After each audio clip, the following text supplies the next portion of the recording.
Diana, I think there's like a video or internet connection issue. Your face isn't coming through clearly. And I just kind of laughed and went, well, actually, it's pretty clear. This is my luck. And then that was my lesson to remind, myself to let people know when I'm meeting them the first time, particularly on camera, that I do have a unique look. I'm happy to explain that. Welcome to the podcast about communication in business. I'm your host, George Torok. Did you know that I'm known as the speech coach for executives? Because I help business leaders deliver the intended message for greater success. And we do that through one-on-one coaching or group training for the team. On this podcast, you will hear advice and perspectives from communication experts from around the world. My guest today is Diana Fritz. Here's 3 facts that I think you should know about her. 1, in her new book, Uniquely Imperfect, Uniquely Qualified, Diana shares powerful lessons learned on her 11-plus year cancer journey. Determined not to let cancer define her, Diana balanced her roles as a single mother, executive, and cancer thriver with a smile. A smile always helps. 2, despite her unique one-eye look, Diana has found ways to use her unique look to connect, inspire, and spark fun conversations with others. This is one way she applies her communication skills and values to bring joy and encouragement from casual encounters to workshops, speaking engagements, and even at the gym. 3, Diana's journey forward has been guided by a positive outlook, humor, resilience, faith, and the support of her family. She emphasizes that her life is about the opportunity to make a positive difference in the lives of others. One eye, one life, one matters. Diana Fritz, welcome to Your Intended Message. George, thank you for having me on this podcast. I just love the name of the podcast because that is where my heart is, like to connect, right? And that's where your message is. So, And Diane, it's wonderful to be talking with you, and you certainly bring us a unique perspective from your point. And what I find encouraging is that through all this, you can laugh, you can smile, and you can help others. In fact, that seems to be where your focus is on more than helping others. So you suffered a tragedy. You had cancer, and because of that, you lost your eye, and now you have what looks like a flesh patch over your eye. You didn't go for the pirate look with the the black eye patch. It might have looked too I don't know, quirky looking, but so you look different at first glance. And I have to admit to our listeners that when I first saw your photo, I'm looking at the photo, I'm thinking, there's something wrong with this photo. It looks like they smudged part of her face. They have to redo the photo. But no, there's no eye there. I imagine you experience weird, strange reactions when people first meet you. How do you leverage that? How do you manage that in a positive way without making people feel bad? hmm that's a great question, George. And I think when you and I were talking earlier, it reminded me one of the first Zoom calls I joined after my surgery. I didn't even think about it. And I joined the call with a group of people I had never met before. And so as my picture comes on the screen, the host is like, Diana, I think there's like a video or internet connection issue. Your face isn't coming through clearly. And I just kind of laughed and went, well, actually, it's pretty clear. This is my luck. And then that was my lesson to remind, myself to let people know when I'm meeting them the first time, particularly on camera, that I do have a unique look. I'm happy to explain that because Otherwise, right, people are looking at you going, "Okay, what happened? Or is there something wrong?" And I like to just take the elephant out of the room in a sense and just share, why I look the way I do. And I get all kinds of questions. So I have learned to figure out how to just smile and navigate through it. It is a skin patch. I've had somebody at a conference before walk up and say, I really need a patch like yours. And I paused and like, I don't recommend this one. It's quite painful. I could direct you to a fun one that's much cheaper and not quite as painful. Uh, and it leads to some good conversation. And I have at time frames, George, use the fun patches like pirate patches that have different colors, but this is quite large, so to cover it up is not easy. So I someday I will find one that can incorporate some fun. But for right now, I am. It is what it is. So, and I'm thankful to be alive, let alone worry about the look. So, Yeah, powerful lesson there. Yeah, sometimes people complain about, oh, I've got this problem or this challenge. Well, you're alive, aren't you? So you're doing better. You're doing okay. You're doing better than a lot of people who aren't. And you make a good point there. Is that when we first meet something, if there's something going on, whether it's a look or whether it's the circumstances, people are going to be distracted until their curiosity is satisfied, and then they can move on. hmm no, absolutely, and it's a piece to communication, right? So if I'm, I do a lot of disc communication workshops, and I have learned how to incorporate a little bit about how I look the way I do into my introduction because otherwise the whole time frame with them, they're going to be going, okay, well, what's up with her? In those settings, it's, a lot of communication. We have blind spots. Well, I have a literal blind spot. And so I will use that to introduce and just kind of make light, right? If you're on my left, right, I'm going to be cautious so that I don't run into you. And also to make sure that I turn and look at you, right? Because I forget, right? This is a very literal blind spot. But today we're going to spend time talking about we all have blind spots in communication and how we're all going to learn from that. And when you look at me, it'll be your visual reminder, right? We all have a blind spot. So those are just some ways I try to just acknowledge it at the beginning because I want to get to the point, right, of why we're together and not distract people with curiosity. And and I suppose that when you raise the topic of blind spots, if you were to just raise it and say, well, you have blind spots. Where are your blind spots? People might say, no, I don't. I'm okay. I pay attention to what's going on. I listen.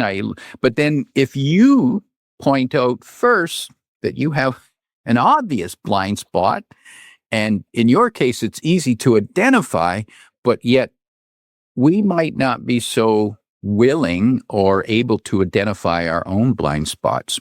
So, how do you move forward? How do you go from that transition from, okay, I have an obvious blind spot. Let's look at yours. Let's find yours. Where do you think it is? How do you go through that process? Eh, you know, George, I have adopted that. I feel like each time I work on getting better in that aspect of those transitions, with me being willing to be very vulnerable and transparent to share how I look the way I look and a little bit about my story, that helps to build like a trust and connection, right? Because I'm willing to be open and transparent with with who I am and why I look the way I look.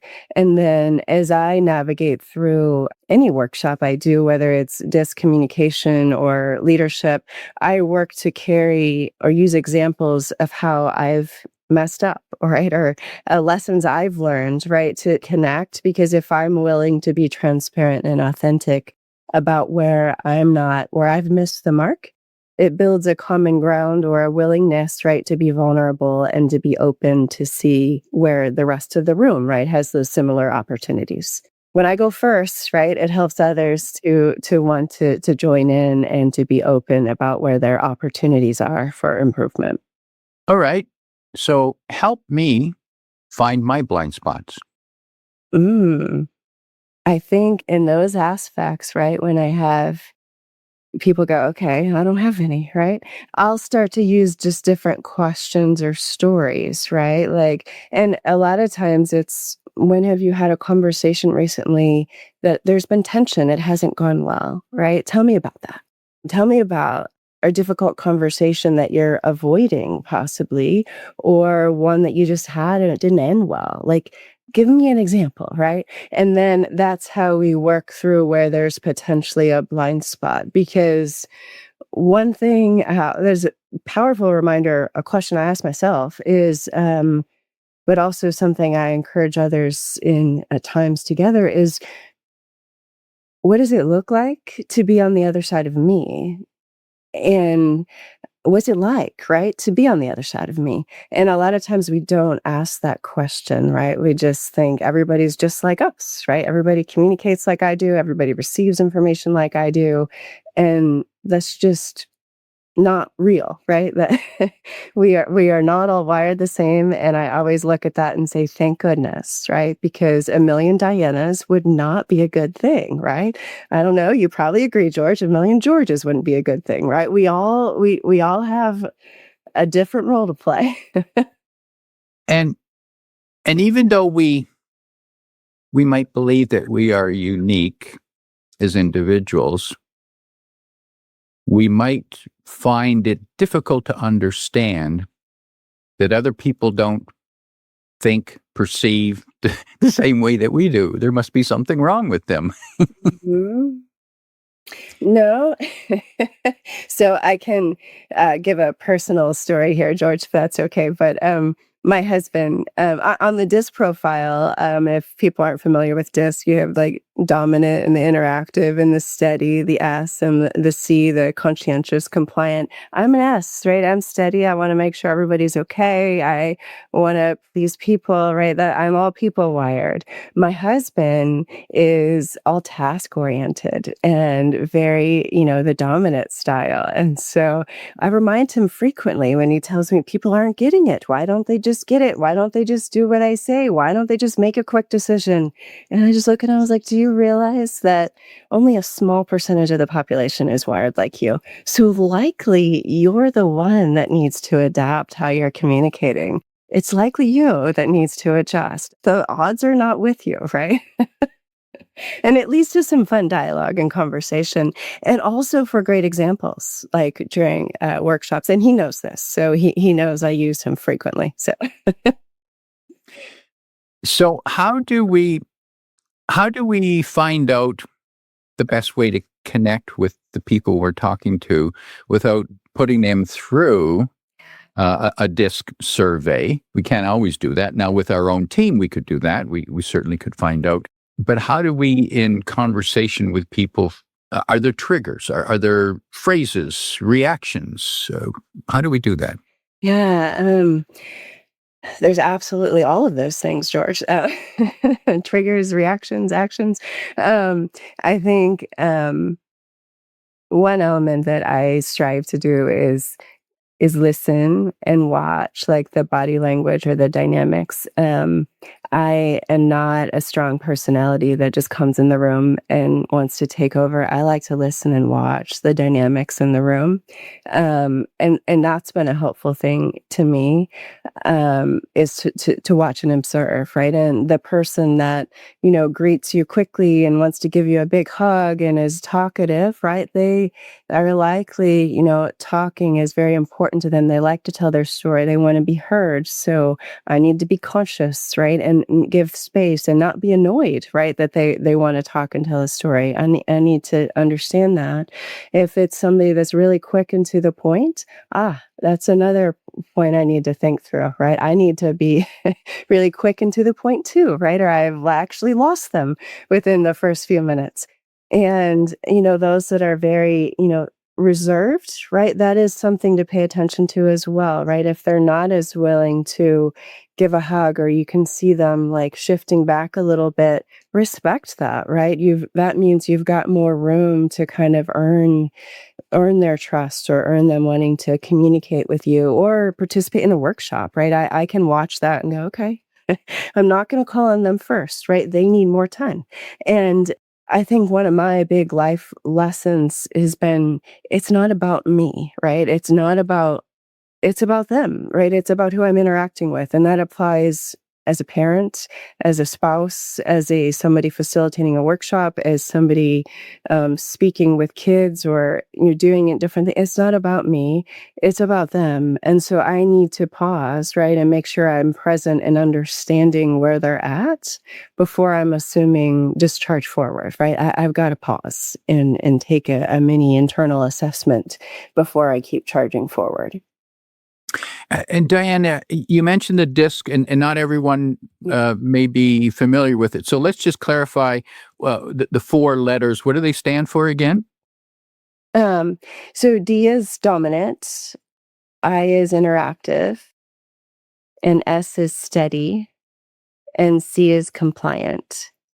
And depending on like at a some disc test or assessments, we may label them differently, but the theme is the same, right? You have the dominant, interactive, steady, and compliant.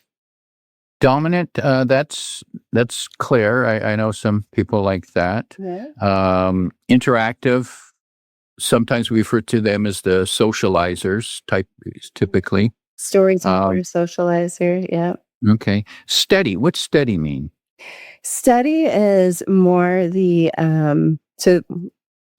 this is I'm like all S, so all steady. Often the great listeners, the peacemakers, not necessarily the ones that are going to be just willing to just stand and tell lots of stories or lead something, but they are always watching to make sure the team's okay, the people are okay. Very people wired, but more probably focused on listening and the peacemaking elements of a personal connection.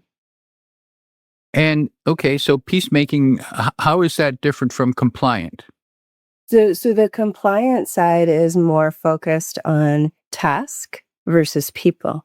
So, thinking through facts are very important versus feelings, the numbers, the data, the plan, whereas the steady personality is more looking at people, how are they feeling? What's their response gonna be? How are we going to get people to work together?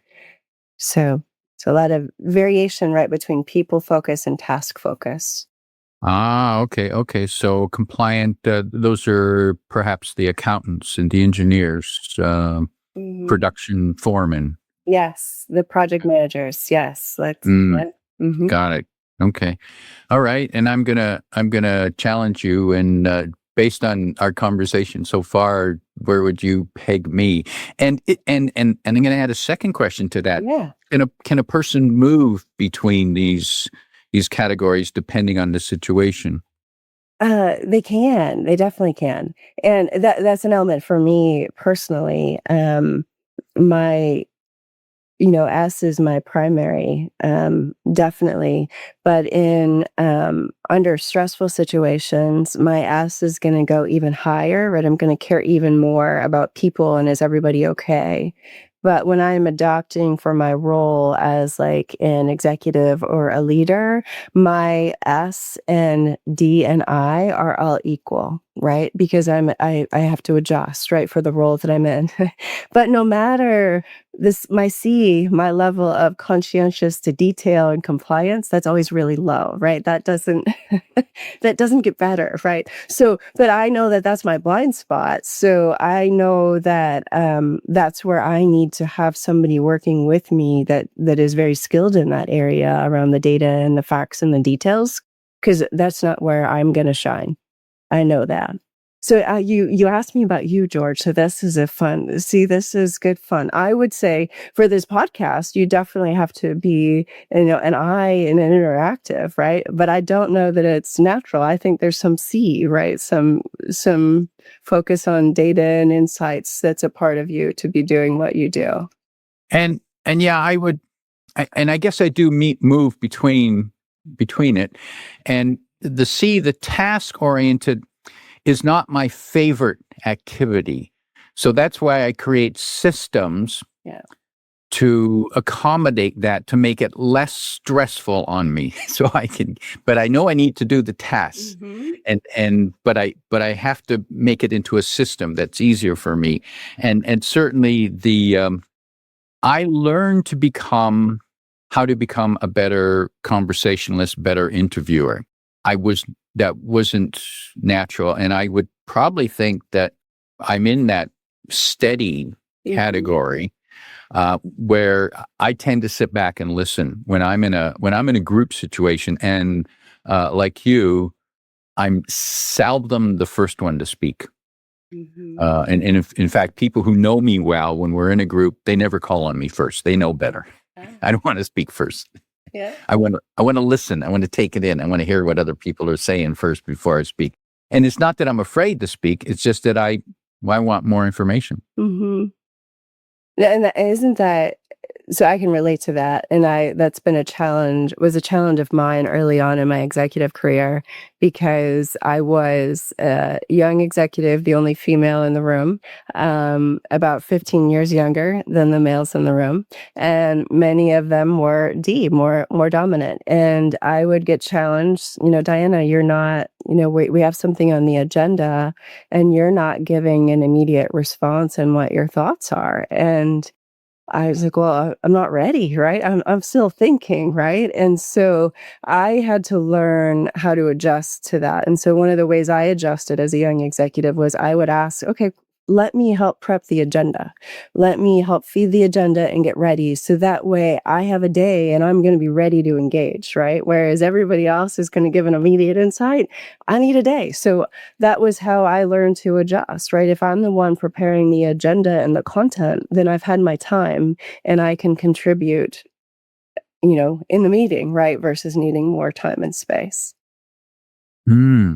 So we both have developed systems to make up for our potential, our blind spots, our weak spots, because we still need to do those things, but it doesn't work.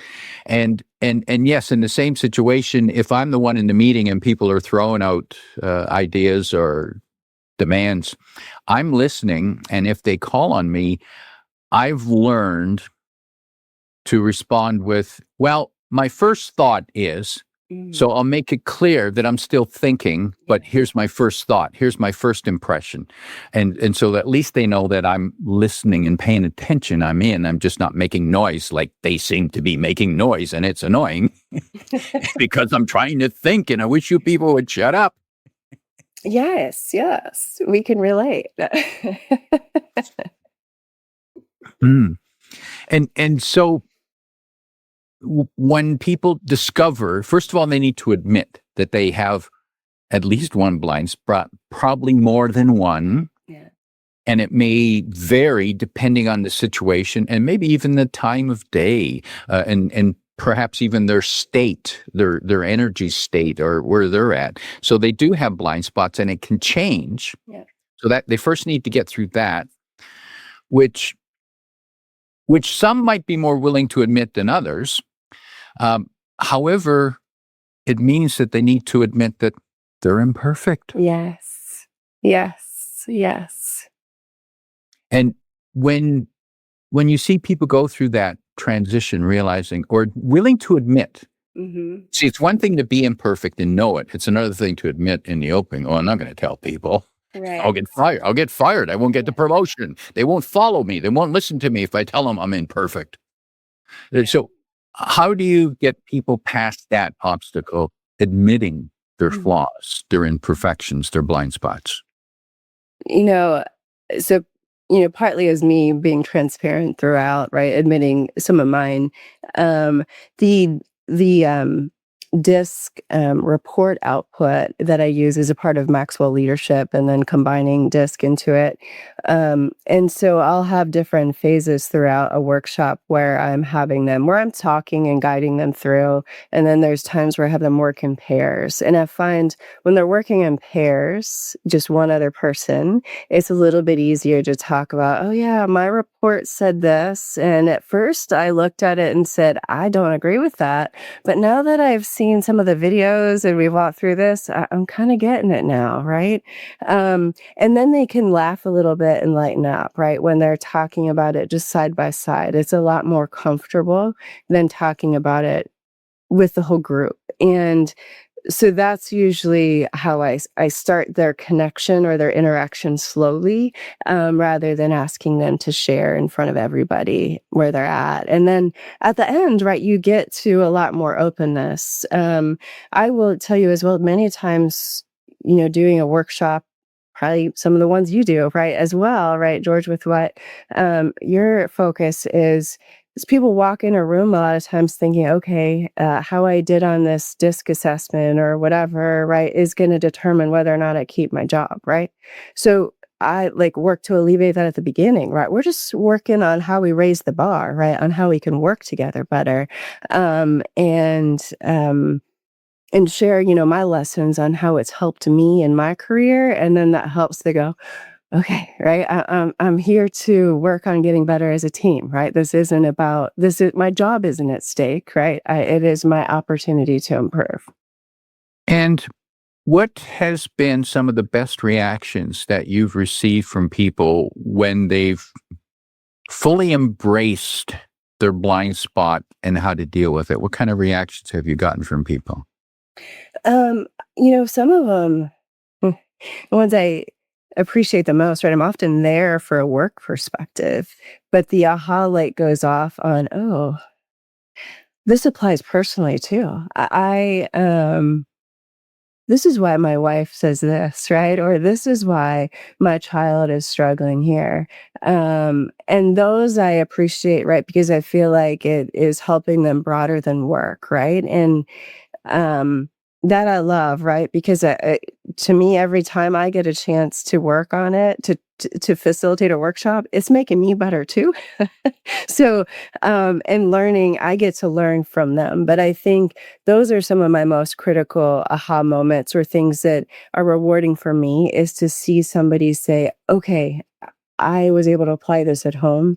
I was able to apply it with this client. I was hitting a roadblock with this customer, and I get it now, right? You've helped to open up, right, something that I was resistant to, and that's why I do it, right, to help others. So I love that. Mm. And Diana, how do you how do you recharge? How do you refresh? Right, because this takes energy. It takes energy that you're putting out for others. How do you look after yourself? So my background is, virtual background, but it's a picture of the beach at sunrise. So that's actually a key piece of how I actually look after myself. So I get up every morning around 5 a.m. and I either am walking to the beach and just standing there for a little bit, taking in a moment, or I take my journal and I sit there, right? And I journal and refresh and let the day go yesterday, but also learn from it, right? I have an element of review, reflection and application that I strive to do every day. And then, exercise is also a key part of how I push to take care of myself so that I can take care of others. Mm. And is that something that you remind other people to do too? To take whether it's exercise or the walk to the beach, to refresh themselves and say, yeah, you're not perfect, but you're a work in process. It is, and I think how I work on reminding people to do that varies, right, depending on the space I'm in. I realize, journaling, people may look and go, okay, only, there's an element of that that's tied to my faith, right? But taking time to reflect is important no matter faith or no faith, right? Taking time to reflect, to pause, to think about how your day went, what you need to let go, what you need to work on. That's important for everybody. And I think the other element that I work to encourage too is we're often moving so fast. Um, we're moving faster, right, than when I was a kid, right? When I was in college, I had to handwrite my paper. I didn't have a computer. I didn't have a cell phone. And today, right, we're just everything is at us, right, on our electronics or computers or wherever. We need to take time to pause. Otherwise, we forget who we are. And so, and what drives us and what inspires us, and we become a victim of the moment, right? Instead of taking time to pause and make sure we get to make the most of our moments. One of the one of your messages is that we can reframe our challenges, Mm. as you have done. How do you help people get through reframing, and what does that look like? George, reframing is, I don't often say it that way, so I like that. I think, many people will look at me and say, "Okay, if I were you, right, I would probably be hiding, or I would try to figure out a way to do that, hide this or that type of thing, and you're just smiling." And I'm like, "Well, um, I'm happy to be alive, right?" So there's a whole context of this getting to this, right, that you don't even realize. But I learned, early on in my life, when I was in college, actually, I was reading Viktor Frankl's A Man's Search for Meaning, which is a powerful book. And remember at the time I was going, "Oh, this is a little boring," right? The first few pages maybe are, right? You got to keep reading. That applies to lots of areas of life. But I had gone to college to play basketball. I didn't know what I wanted to do. I just wanted to play basketball. But I tore my ACL, which is a season-ending injury, and thankfully, I was reading that book, and I took that and went, "Okay, so he's in a Nazi prison camp. He's still choosing positive. He's still being kind. So, you know what? No matter what happens to me, right, I still have the freedom to choose how I respond. And if Viktor Frankl can choose positive, then my goodness, right? Well, I can too." And it has helped me to look at whether it's, my cancer diagnosis. Did I want that? Absolutely not. It was the year I was turning 40. I had just become a single mom. I was an executive. We were getting ready to sell a company. Like, I didn't need that, right? But I also know, and I can look back over those years, that if I wouldn't have gone, "Okay, there's a reason why I'm in these hospital walls. Who do I get to help? Who do I get to meet? Who do I get to talk to?" I would have missed out on so many powerful moments and interactions with people over these past 11 years. Like, I have met some of the most amazing doctors and people and patients and that type of thing that I would have missed out on. So, um, it's easy to go, "Okay, poor me," right? But then our adversity defines us, and I never wanted to be a cancer patient, right? I was talking to somebody earlier today, right? I knew that I had a choice to make, right? Cancer could define me or it could refine me. And I want to be refined. I want to get better. And it is just, I wouldn't wish cancer on anybody, but I would remind everybody that our adversities introduce a person to ourselves, right? And who are we going to be, and what opportunities are in front of us. So there's always there's always a glimmer of hope somewhere, or there's always a reason that we can Mm, grab onto. positive thought. Diane, as we prepare to wrap up, imagine you're sitting down with a team leader Mm. and you can offer them advice, one, two, or three pieces of advice about dealing with or helping their team deal with their own challenges, whether they be physical, emotional, mental. And the physical we can see, Yeah. we can acknowledge, but the emotional and mental, can't always see that. What advice would you give to that team leader? One, to gently probe to discover and perhaps help that person feel better in the group. Yeah. No, I think what has been an important lesson for me as a team leader, and I kind of smiled as I said that, George, because many of the people that reported to me like years ago, right? I still keep in contact with, because I don't ever wanna lose that personal connection to them. I always will tell them I'm always a mentor to you, so I'm always here. We may not be at the same company, have the same business card, right, but I'm always here for you. That personal connection is so meaningful, and having one-on-ones, whether even if they're short, right, is so impactful to try to understand and get to know the person that's on your team, and that applies to, being a coach, right, on a basketball team or being a team leader is finding time and space to do short one-on-ones, to get to know them and to understand what inspires somebody and what takes them down, right? So that you can understand how to be a partner with them and then understand how to help them work together as a team. Because it's really tough to lead a team if you don't have a connection with all of the people on the team. And I think one of the things that Maxwell emphasizes greatly, and I living this, right, and it's something I'm working through right now, but when you're brought in to lead a team, the people are all looking at you and going, okay, can I trust them? Can they help me? And, are they going to serve me, right? Is it about them or what's it about, right? They're all asking questions. And so, um, taking the time, right, to get to know them individually helps to get them the answers to those questions and for you to build the rapport that you need to truly lead a team. Mm, powerful insights there. My guest today is Diana Fritz, reminding you that your challenges can define you, or you can choose for them to refine you. If you like what you heard, tell your friends and post your 5-star review on Apple Podcasts, because that helps more listeners find us. Come back every week for more practical insights to help you deliver your intended message. I'm your host, George Torok.